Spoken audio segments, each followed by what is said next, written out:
Good evening. I have to get used to sitting on the other side of this room. So I'm Peter Gelb. I'm delighted to welcome you to this Works in Process meeting and to talk to you about our biggest project of this season, which is the presentation of the three operas that are known as Donizetti's Tudor Queen operas. We're proud of our recent track record of introducing new work at the Met, including these wonderful operas, even though they were composed in the 1800s. It seems to have taken several hundred years for the success of these operas to reach the Met. But we're very glad to do it, better late than never. We actually embarked on this Tudor Queen Odyssey in 2011 with the presentation of Anna Bolena, which then starred Anna Netrebko, and then Maria Stuarda, the second of the operas we produced, of these Donizetti Queen operas, followed on New Year's Eve 2012, and that starred Joyce DiDonato, and we thought it was perhaps, some people may not have thought it was the most festive thing to begin the new year with an execution, but we nonetheless did so. This season, inspired by the vocal range, the artistry, and the heroic fortitude of Soprano Sondra Radvanovsky, we're presenting all three Tudor operas, including our brand new production of Roberto Devereux, each with Miss Radvanovsky in the leading soprano role. It's a feat that was last accomplished by none other than Beverly Sills at the New York City Opera in the 1970s. And there's an image of Beverly in full costume and makeup on the cover of Time magazine, which shows how important this feat was back then and how impressive it is today, because it hasn't been attempted since then, at least not in New York. We've already completed our first run of Anna Bolena, or the run of Anna Bolena, which was in the fall, and a couple of recent performances, and the revival of Maria Stuarda is in rehearsal now. It opens on January 29th. Roberto Devereux opens on March 24th, and will also be one of our live and HD transmissions on April 16th. Sondra will join us shortly, but first I'd like to introduce the stage director responsible for all three of these productions at the Met, our own King of Scots, Sir David McVicar.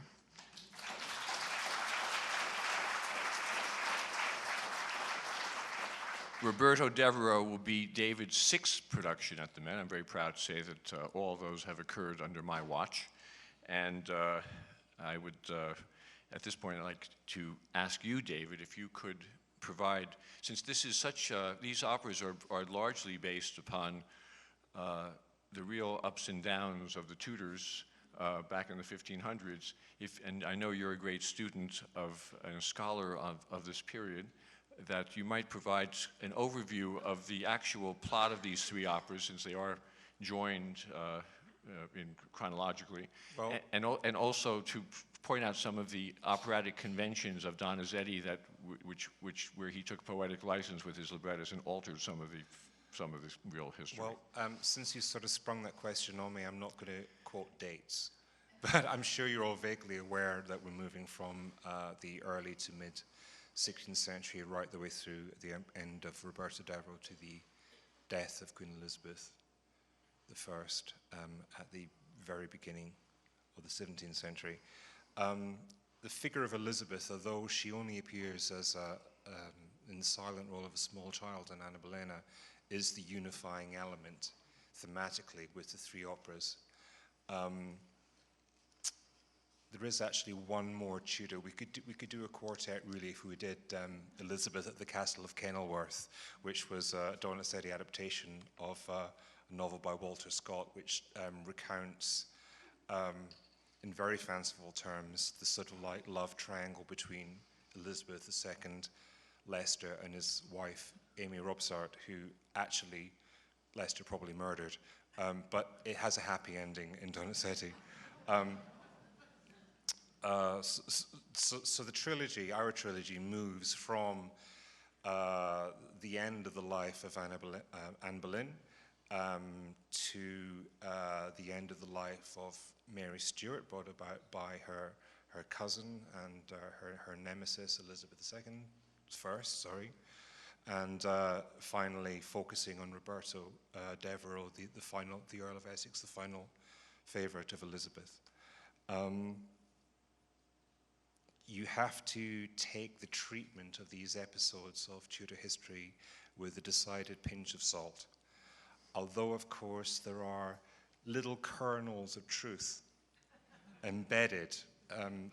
Like we're working on Maria Stuarda right now, and somewhat improbably, Felicia Romani and Donizetti decide to make the love interest of both ladies the Earl of Leicester. This is based on the play by Sheila, except the Sheila play, Maria Stuart, Leicester has a far more developed character and has a far more political motivation for what he does. In the Donizetti, he is simply the tenor love interest for the two queens that they're wrangling over. The kernel of truth, of course, lies in the historical figure of the Duke of Norfolk, who did dare a lot for Mary, who did seek to marry Mary, did seek to spring her from her prison, and lost his head as a result. Just as, let's go randomly back to Anna Bolena, the very protracted mad scene, which I believe we're going to hear some of this evening. The kernel of truth in that is that Anne Boleyn began to behave very, very strangely in her final days in the Tower, laughing hysterically and recounting her marriage to Henry VIII, and almost until the last second sort of in denial about what was actually going to happen to her, that this actually was, he did seek her death. So as romantic as these three operas are, there are fabulous little kernels of truth that when we're producing them, when we're finding ways to articulate them on stage and to get the singers to act them, that we can latch upon. The very interesting treatment of the figure of Elizabeth, given the time period in which these operas are written, around the 1830s. It's very, very fascinating because it was a time of real reassessment of the character of Elizabeth. In the 2 generations after her death, she was absolutely lionized as basically an honorary man. There was no idea that the Virgin Queen was anything else. Then about 1680, there's an anonymous book published called, I believe, The Secret History of the Most Renowned Queen Elizabeth and Her Favourite, the Earl of Leicester. And it was anonymously published in Cologne and smuggled into England, and for the first time painted a picture of an eroticized Queen Elizabeth. And throughout the 18th century, the idea of the woman hiding behind the breastplate, so to speak, became absolutely fascinating. And there were a lot of plays which highly feminized and eroticized the figure of Elizabeth, and they were very interested in exploring possible love children she may have had. There were lots and lots of legends about these kind of things, possible relationships she may have had with her various favorites. Even it was mooted to relationship with William Shakespeare, which is somewhat improbable since she was given she was in her 60s by the time Shakespeare sort of arrived in London, was writing his plays.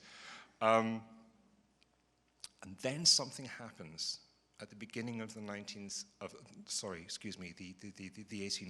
the beginning of the 19th century. We're heading into, by the 1840s, the Victorian age.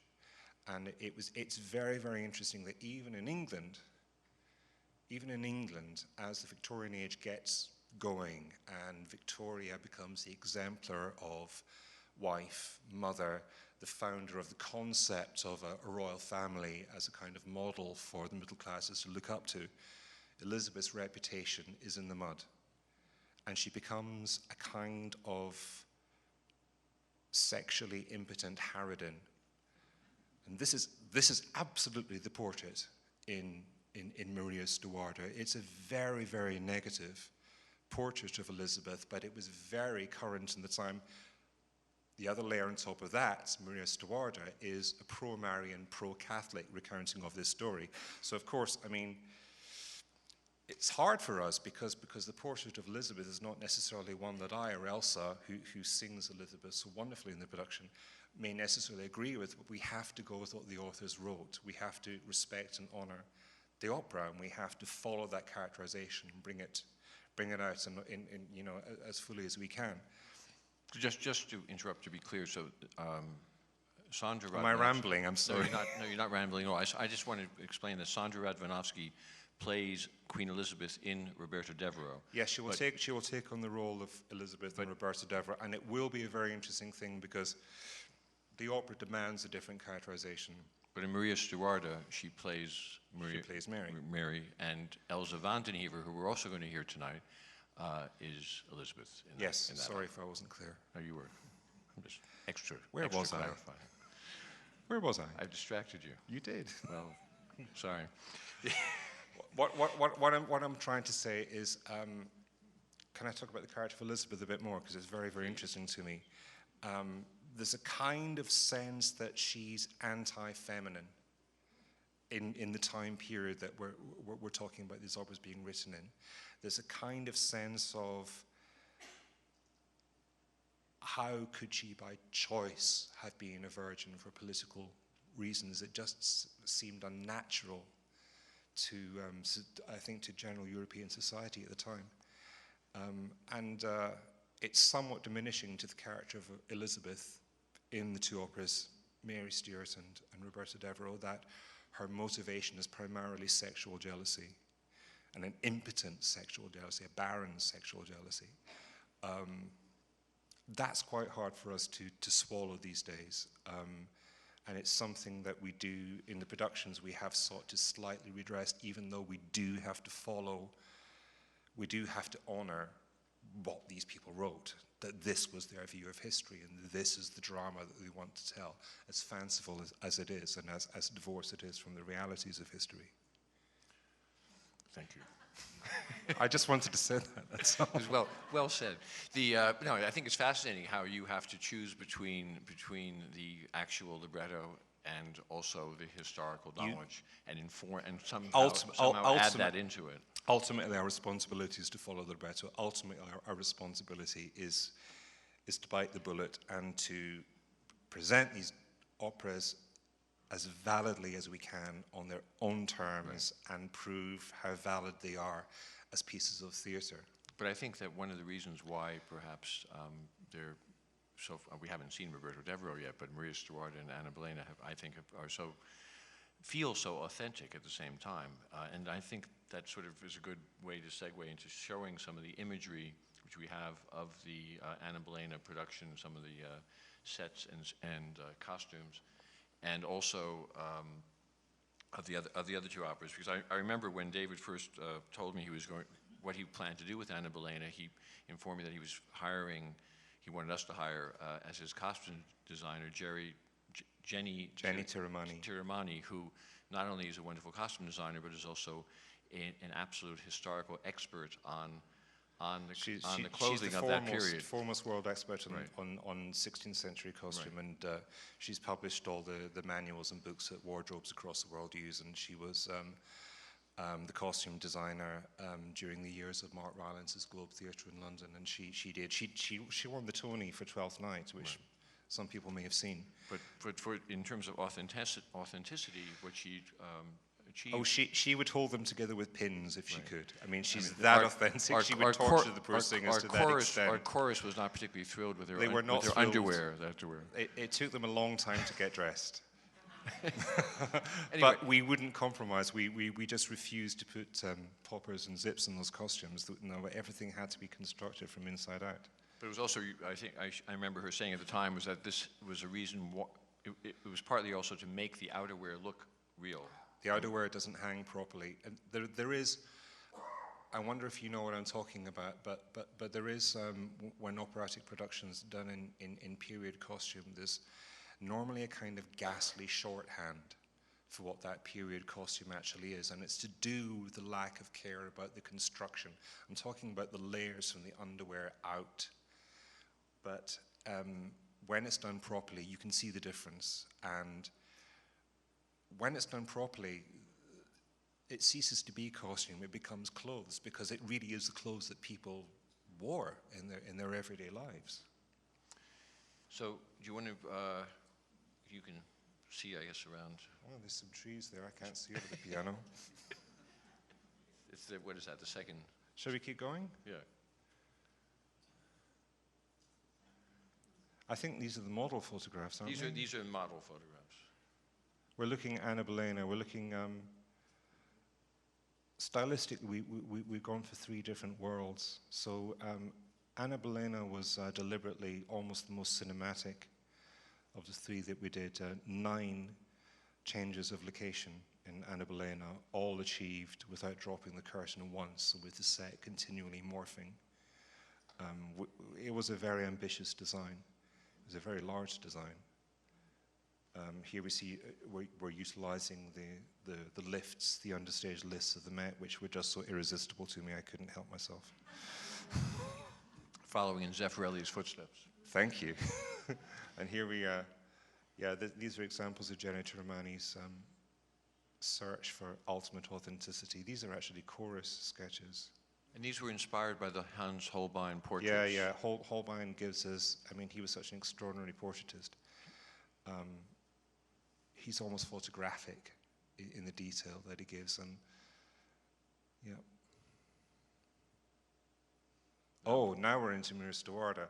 Maria Stuarda aesthetically was a very different approach. We wanted something stylized, hyper-theatrical, but also extremely bare, because you're dealing with a much sparser storytelling. Anna Bolena, if it has a fault, is it rambles. It's a very long opera. It has 9 separate scenes. It takes its time telling its story. Musically, it's probably the connoisseur piece of the 3. It's probably the most beautiful, whereas Stuarda is probably the most concise and the most touching. David worked with different designers on each of these productions. The designs for Maria Stuarda, I asked a fellow Scotsman, the wonderful Scottish designer John McFarlane. And John, in addition to being a scenic designer, is also a very accomplished and successful artist. And he solves many things just with paintings in a way that not many designers can do. He actually physically paints the cloths himself, which is extraordinary, but you can tell. Each mammoth cloth on the Met stage is kind of a John McFarlane original. He should really sign them, and then you can auction them off, Peter. Could you explain this scene? This is the model design for Mary's prison in the second act. This is the scene where she's told that she must die the following morning. And we based it, we thought about prisoners scratching into prison walls, and then we looked at the many, many letters that Mary fired off to her cousin Elizabeth, and sort of quoted these letters in a sort of very, very abstract way to talk about the duration of her imprisonment. And here you see some of Joan's lovely costume designs.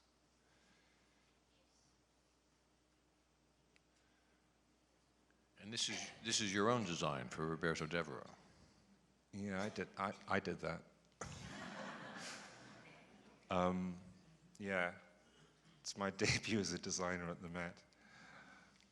It's something I used to do. You have to start somewhere. No, I started already. I designed quite a few productions early in my career. I stopped doing it because of just the pressures of work. But there was just something about Roberto Devereux that. But can you explain your inspiration? I'll explain what it is. It's all based in a Jacobean theatre. I visited a few years ago. It just opened next door to the Globe Theatre in London, the Sam Wanamaker Theatre, which is a recreation of a Jacobean indoor theatre. And I instantly fell in love with it as a space. And what you see here is a kind of like the Sam Wanamaker put through the bizarre blender of my imagination. And this is what comes out at the other end.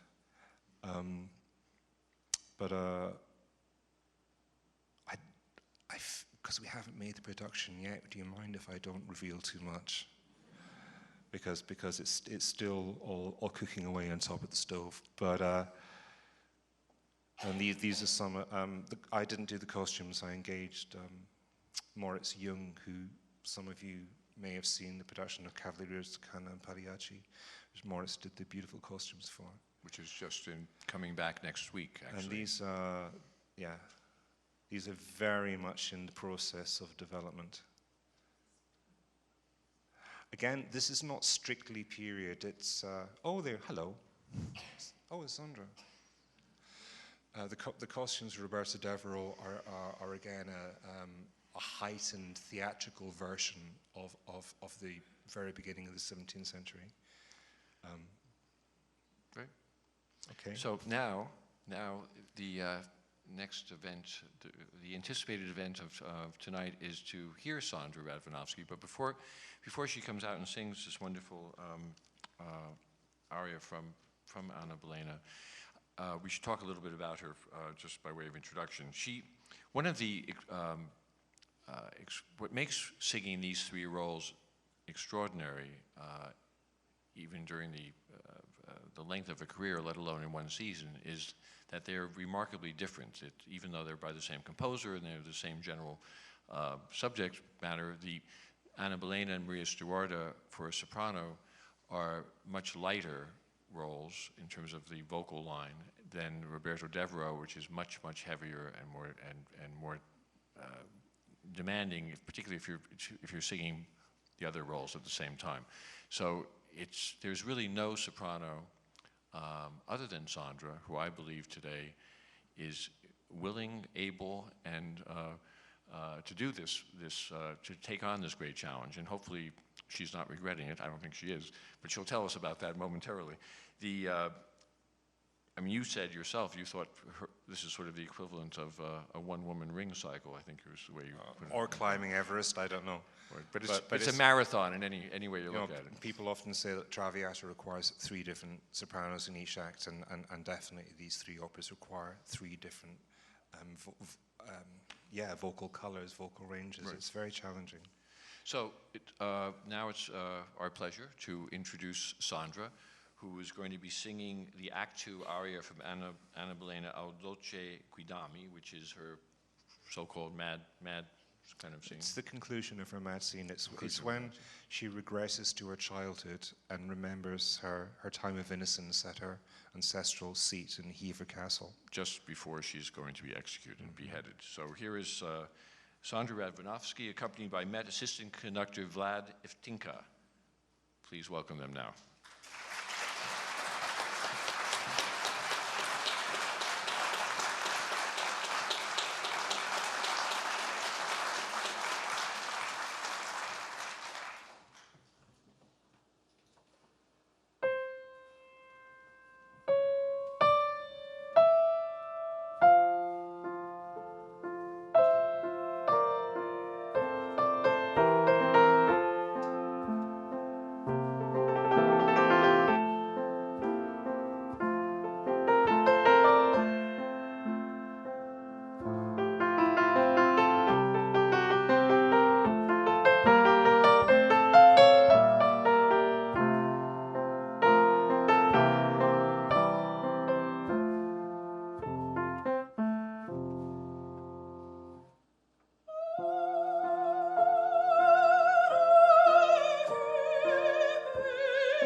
That was fantastic. Thank you.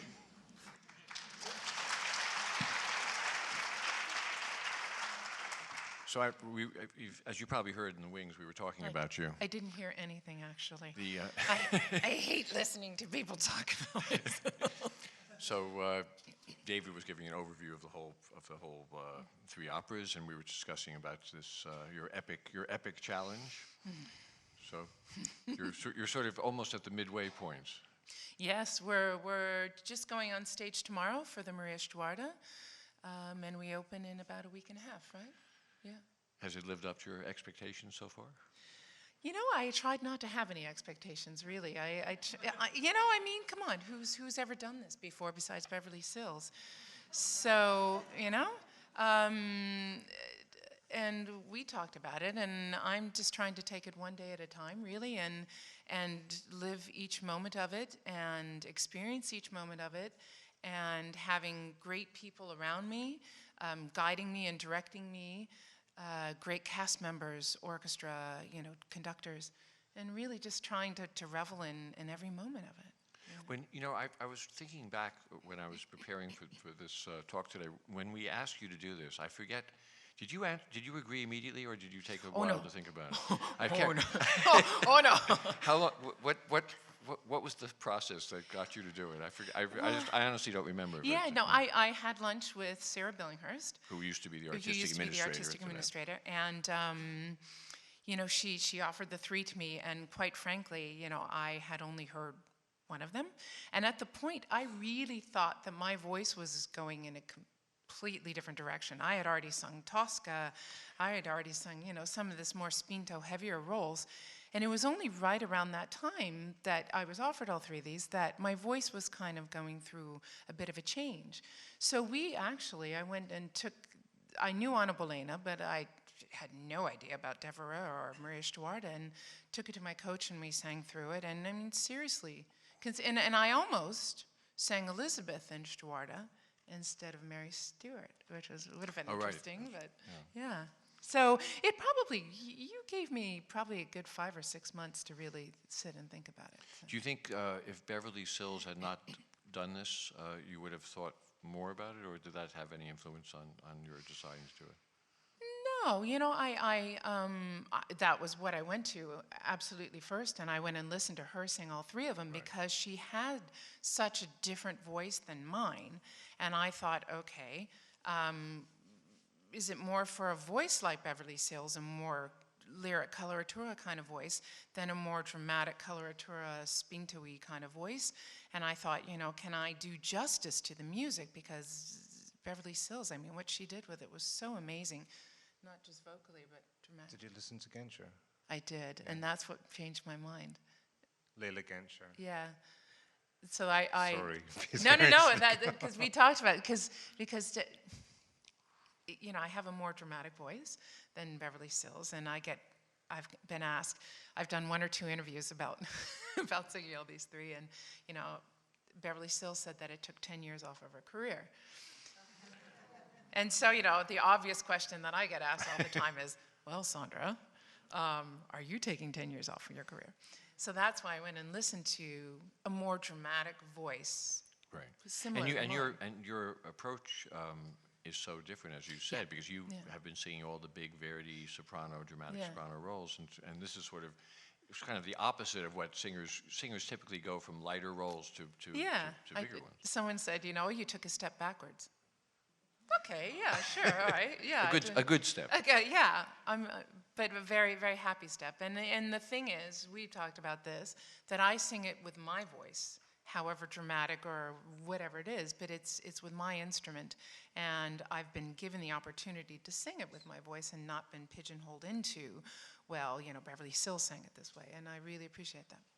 What are the if you take each role of each of the three operas, how are they different in terms of what they present to you in the way of vocal challenges or dramatic challenges? I'd love to hear David talk about that too. Well, I'll let David talk about the dramatic stuff because the two of you. We just vocally they're three completely different operas, three completely different voices, I think. In that Anna Bolena is quite dramatic it's quite low, actually, Bolena is, but the way we kind of ornamented it, it's a very long evening, very, very long. And you end very light, and as you just heard, Stuarda is really more like just a full kind of lyric soprano. It doesn't have a lot of the coloratura, the fireworks that the other two really have. She doesn't have these big outbursts, but also not just vocally, but dramatically. She is definitely the more restrained. Would that be a good word for her, Mary Stuart? It's definitely, she hardly has any fast music in the whole lot. We were talking about that just this morning, weren't we? Yeah. Most of her music is slow. Most of her music has a kind of like introspective and very melting quality. And yes, the fireworks aren't really there. It's one of the reasons that mezzos can very often tackle Mary Stuart of the three. Right, it can be sung either by a mezzo or a soprano. Yeah. With a few little adjustments, yes. Yeah. And then you come to Devereux, which is really... Big guns. Big. Yeah. She's a lady, you know, vocally a lady at the end of a rope, dramatically a lady. She's at the end of her life. This is a woman, Queen Elizabeth, has lived up, has fulfilled everyone else's dreams. I always think of is that she didn't choose to be queen, and her music really kind of, she's angry all the time, and you get this sense that she's just angry at the world and at life, and then at the very end she's just empty. And I mean, we haven't talked, we're not there yet, but we haven't talked much about that opera. Roberto Devereux is in many ways the most effective of all three operas in terms of just sheer drama, and it's the most experimental in terms of the vocal writing. And even the final cabaletta, it has 2 brief passages with triplets, but apart from that, it's about 6 minutes of really dramatic declamation in the middle of the voice. Very rarely going up into the stratosphere, and it eerily sort of like pre-echoes a lot of mid-period Verdi, doesn't it? Yeah. In bits of Norma, I really get it. When Norma is really angry, she has this, Elizabeth has this one line, it's a really great line too, I love singing. It goes from a big high B flat to a big low B flat, and she's yelling at Devereux and saying, "I'm done." It's my favorite line in the whole opera, by the way, so just to let you know when we stage that, okay? Yeah. Yeah, but it's dramatically, I find it in many ways the tightest of the three, dramatically and vocally. There's not a lot of extraneous music that you just kind of go, okay, that's over now. Yeah. How do you prepare to undertake this incredible? I mean, between rehearsals and performances, you've been on the stage, either on the stage or in rehearsal room for by the end of the season for months here. Is there any kind of special physical regime that you've had to follow to prepare yourself for this? Absolutely. Because what we do is very athletic, especially, I mean, you'll see Elsa's dress. I mean, what is it, 30-some pounds? On a stage. She won't be wearing it tonight. Yeah, no, on a stage that's not quite flat, and, you know, and then on top of it all, you have to sing. So what we do is very athletic, and also the length of, for instance, Bolena, that's 3.5 hours of non-stop singing. So I really took the time this summer. I took a month and a half off, which is a rarity for most singers, and really concentrated on working with a trainer and getting my body into tip-top shape, because also I knew that I was going to be here during the winter months when we call it the Met crud is floating around, and you know that's why we have Purell dispensers on every floor. One person gets sick, and then you know it's this downward spiral. So I think if you're in really good shape and your immune system is good, and I've done everything, you know, touch wood to to really stay in shape, and going to the gym here, but you know, getting sleep. Are you? Can you talk a little bit about how you and David worked in terms of the getting into the dramaturgically into each of these characters? What advice did David give you, and how has he led you into each of these roles? Well, David and I have worked together before. We did Trovatore. That was the first thing we did. The production here that's at the Met, we actually originated it in Chicago. And I think that started like our conversation, our dialogue of how we work together, in that I respect so much what your idea is, because David oftentimes I'll look at it this way, and he'll go, no, look at it this way. And I go, wow, I never thought of that. And you push me to look at things in a more honest way. But also you allow me to put my personal stamp and my personal feelings into it, I guess is a good way to say it. So oftentimes he'll just say, okay, show me what you do, and then we kind of tweak it down from there. But the first two operas were already done with someone else, as you know, Anna Netrebko and Joyce DiDonato did the Maria Stuarda. So you've already set those with someone else, and now you're putting a different person into it. Yeah, but we Yeah. reset. But Anna Bolena was a reboot. Well, that's what I wanted to let you say, yeah. Because there was no point just making you replicate Anna's Right. blocking. You know, we had to reboot it for you. You brought a completely different kind of personality and Right. character, and you're doing the same with the Stuarda, Right. which is fascinating for a director. But I mean, the thing that I'm torturing you with is these must be three different characterizations. Right. And we're working very, very hard on finding what is intrinsic about the three different women. And certainly there is a spiritual certainty to the character of Mary Stuart that we're working on right now. Mm-hmm. A sense of every utterance she makes, she is confident absolutely of the rightness of what she says, even when she's hurling insults at Elizabeth. She does it from a position of moral authority. It's not just a cat fight. Right. And that's a very interesting and different from Bolena, because Bolena was a bit more of a down and dirty girl, wasn't she? She got scrappy. She did. Well, since we were talking about some of your extraordinary artists who you are performing with, like Elsa, I think we should hear Elsa. Yes. And Elsa is the wonderful soprano, Elsa van den Heever from South Africa, who made her debut at the Met 4 years ago when we presented Maria Stuarda, 3 years ago. And she is now going to sing her first act aria, accompanied by Vlad Iftinka once again on piano. Please welcome Elsa van den Heever.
was great. So Thanks. can you tell us what you're singing about? Oh, yes. She's talking about the heavens opening up and giving her a sign in her heart to find the forgiveness, or the mercy, sorry, not forgiveness. But if that woman betrays her, the day of vengeance is soon. The day of vengeance will come soon. That woman being... In other words, her head will be chopped off. This, And that being the other woman. This person. Hi. You'll have to come to the Met to see their confrontation scene, which is Yeah. one of the great dramatic events on any stage, certainly on ours. Boring. It's very dull. It's yeah. awful. Yeah. We don't like each other at all. No. So Elsa, when you made your debut at the Met singing this 4 years ago, 4 years. Is it 4 years ago? 2012. Oh my gosh. So you, how has it changed? Are you approaching this differently? I know your hair has grown back. Right? Elsa actually shaved, for reasons of verisimilitude, she actually shaved her head to be the bald Queen Elizabeth. It was my sacrifice to you, for you. We appreciate it very much. What has changed? I guess confidence. I have gained a little bit of confidence. This always helps. It's always lovely to come back to a role, to sing it for a second time, because the first time there's too many nerves involved, and you're overanalyzing everything, and you're thinking about, oh, could I have done that better? What, you know, your brain is thinking about other things instead of just concentrating on what it should be concentrating on, which is portraying the role. So once you've done it once, the second time is so much easier. So the difference is I'm actually having fun now, which the first time was a little bit of nerves involved. I had fun, it was great, but I was terrified. It was your debut. It was my debut, yeah, terrified. Well, debut. it was a very impressive and wonderful debut, and you're going to be singing many other roles at the Met in coming Which I'm very seasons. grateful for, thank Well, you. we're grateful to you. Can you perhaps Elsa and Sondra can talk a little bit about you in terms of your own approach to these roles? Did you do your own research, historical research? Besides, I mean, what sort of research did you both do? Well, I'll start. I did all of these roles first before doing them all here, just because I didn't want to do any of these for the first time on the Metropolitan Opera stage. My husband is British, which really helps a lot understanding English history, because it's really confusing. It's complicated. It's very Oh my gosh, complicated. to keep them straight, the yeah. relationships? Yeah. Read Wolf Hall, you know, and Hilary Mantel's books, read a lot of books about Elizabeth especially, and her relationship with Mary Stuart, and what was factual and what's made up in this opera, for instance. And also about, most of my research really was on Elizabeth I, because, you know, there's probably the most information on her, and also two of these operas really center on Elizabeth. So yeah, that for me. I don't know about you. Yeah, me too. Just read a lot, and of course, David is a wealth of information. And It's your heritage. right, and he So- speaks so eloquently regarding his heritage. And read the play and watched all the movies.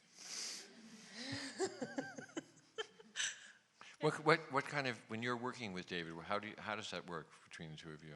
Well, for me, it was really fun because his Elizabeth is portrayed in such a vivid way. She has a hip problem, and so my walking had to be affected. And so he would imitate. He would show me what he wanted, and so I just ended up imitating him, which was really fun because I didn't really have to, think about that part of it. It had to be an extreme characterization, as I was saying earlier, the Elizabeth and Maria Stuarda.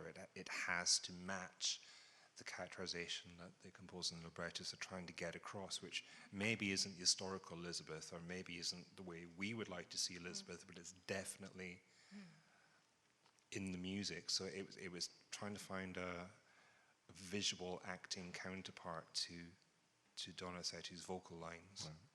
Right. Of course. But it's really fun. Sorry. No, No, please. what's so wonderful for me in the way that David has staged this is that there is this wonderful contrast between these two people.